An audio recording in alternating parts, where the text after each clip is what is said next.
പിന്നെ ബാലേന്ദ്ര മൂന്ന് സമയത്ത് ദേവന്മാരിൽ എവിടെ പോയി കിടക്കും? വെറുതെ ഡാഡി.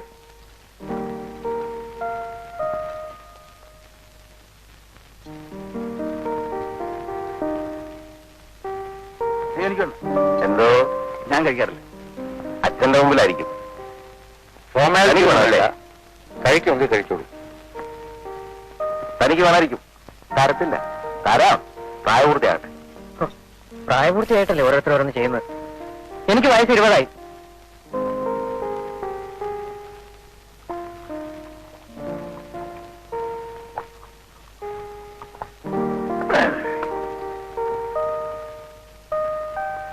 ഒഴിക്കടോ.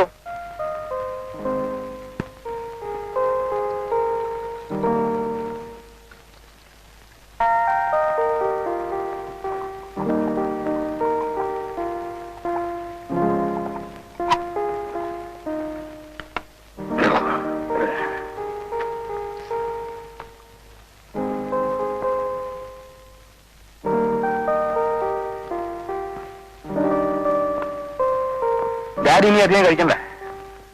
ഓ, 1944 തോന്നുന്നു ഞാനും മേജർ രാംലാലും കൂടി ഒറ്റ ഇരിപ്പിൽ 2 കുപ്പി കുടിച്ചു. 1946 അതേടോ 46 ചേർത്തല സ്റ്റേഷനിൽ വെച്ച് ഞാനും ലോക്കപ്പിൽ കിടന്നിരുന്നൊരു കൊലപ്പുള്ളിയും കൂടെ 3 ബോട്ടിലാ ഒറ്റ ഇരിപ്പിൽ അടിച്ചു തീർത്തത്. 1949 അമൃത്സരസിൽ വെച്ച് ബുറാഖാന. 1950 ഞാൻ കൊല്ലം സ്റ്റേഷനിൽ ഇല്ലെങ്കിലേ എന്താണോ ഡാഡിയും അങ്കിളും കൂടി ലാത്തി അടിച്ച് ഞങ്ങളെ കൺഫ്യൂഷൻ ആക്കരുത്.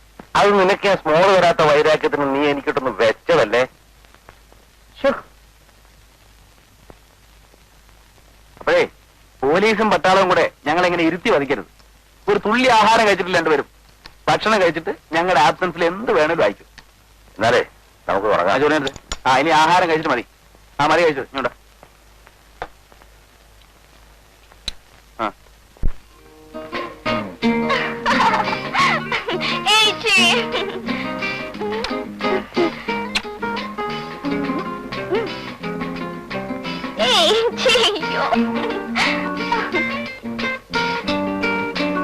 Thank you.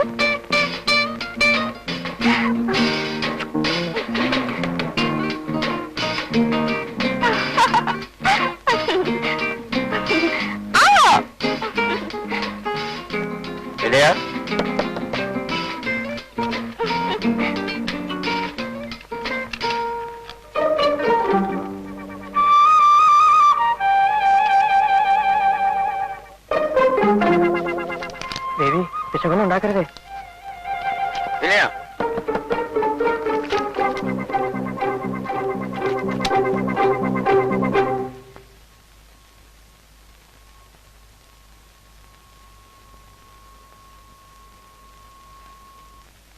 പഠിപ്പ് മുറിയിൽ ഈശ്വരന്മാർ കൂട്ടിനുള്ളത് നല്ലതാണ്. അതെനിക്കറിയാം ഡാഡി, അതുകൊണ്ടാ.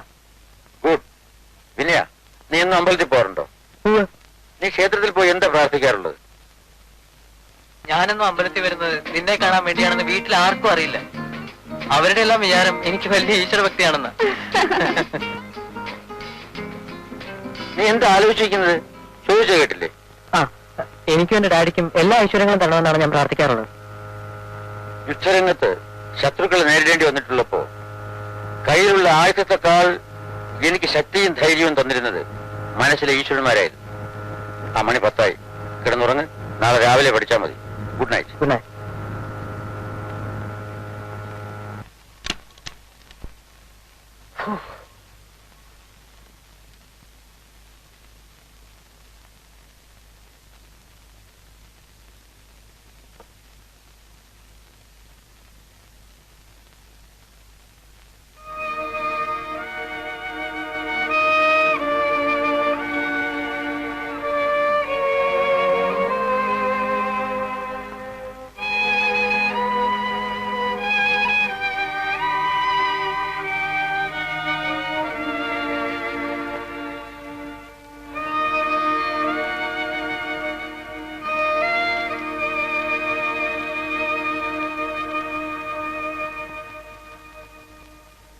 Okay.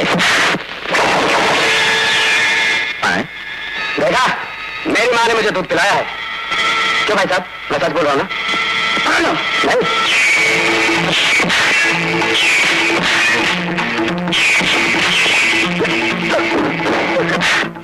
भाई यही तो है वो वकील साहब। विनय, अच्छा अच्छा जो यहाँ का है കിടക്കാൻ വരുന്നില്ലേ?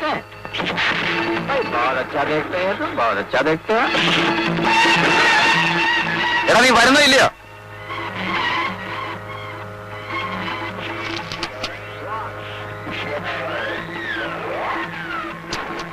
ഇന്ന് നീ എന്റെ കൂടെ കിടക്കുന്നത് കാരണം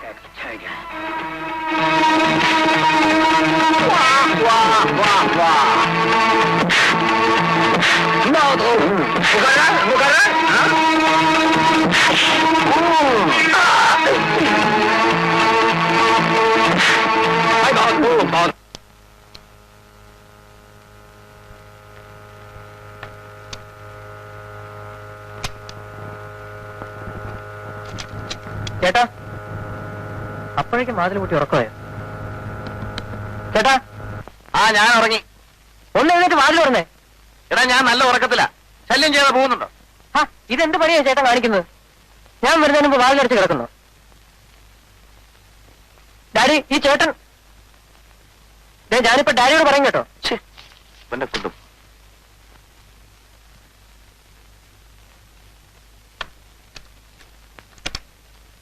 നീ എവിടെ ഇത്ര നേരം വിളിച്ചു കേട്ടില്ലേ?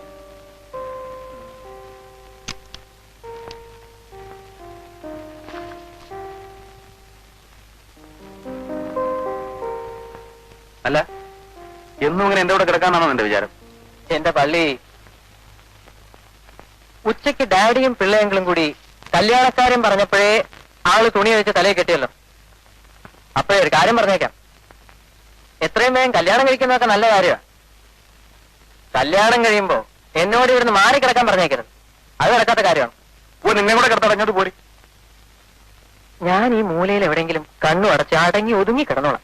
ഞാൻ ആ ഭാഗത്തേക്ക് നോക്കത്തില്ല. എടാ തോട്ടി പോലെ ആയല്ലോടാ. ഇപ്പോഴും അവന് കിടക്കണേ കൂട്ടുവേണം. നാളെ പോലെ ഡാഡിയുടെ കൂടെ പോയി കിടന്നോണം. അയ്യോ ഡാഡിയുടെ കൂടെ കിടക്കാനോ? എന്നിട്ട് വേണം ഡാഡിയുടെ 941 946 ഒക്കെ കേട്ട് ബോറടിക്കാൻ. ഞാനില്ല.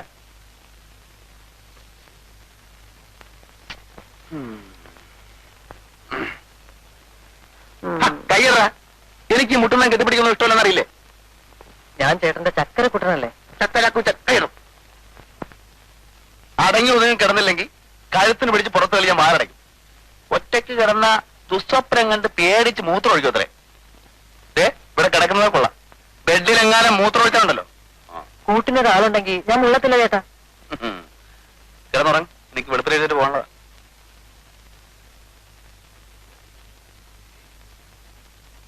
കല്യാണം കഴിച്ചിട്ട് ഇയാൾ എങ്ങനെയാണ് മുട്ടാൻ തട്ടാതെ കിടക്കാൻ പോകുന്നത്? ഒന്നും അറിയാൻ പാടില്ലാത്ത കൊച്ചു കുഞ്ഞല്ലേ. ഇങ്ങനെ ഒരു കല്യാണം കഴിച്ചിരുന്നെങ്കിൽ ബാക്കിയുള്ളവരുടെ റൂട്ട് തെളിഞ്ഞു കിട്ടിയാനെ. അനുഭവിക്കാനുള്ള യോഗം വേണ്ടേ?